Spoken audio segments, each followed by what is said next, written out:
Say that you've got a Ford Focus Mark III and you've had to remove the headlining for repairs or whatever. You'll notice that when you've got the button start, that you put your foot down the clutch, click the button. First of all, it says that no key is detected. That's because first of all the aerial that's in the roof liner has been removed along with the headliner.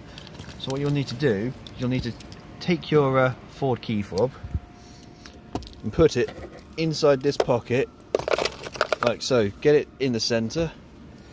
Now that will allow you to actually turn on the car like such. What you'll then notice is that first of all the car will not start and it comes up saying engine service now. This is because the headliner has a CAN bus signal going through it, but when you disconnect all the plugs for the headliner, it disconnects the CAN bus that joins the body module to the engine modules and the ABS modules. So what we'll have to do is to reconnect those so we can get this car started.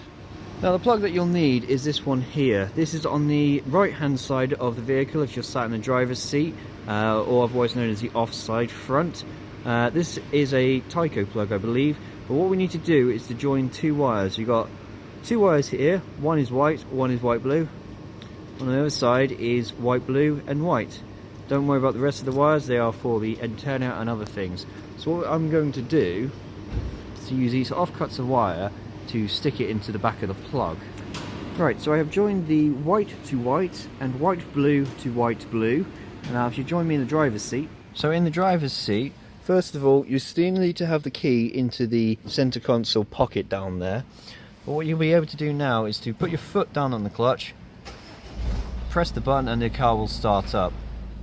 Now this will still give you faults on some ECUs such as the active city stop and emergency assistance. They will not work. I should also note that this will work on some other Fords, but I cannot tell you which pins you will need to join together. But generally speaking, I have found that is one of the roof loom connectors will have a CAN bus going up to it and then back down from it. You just need to bridge those two connections.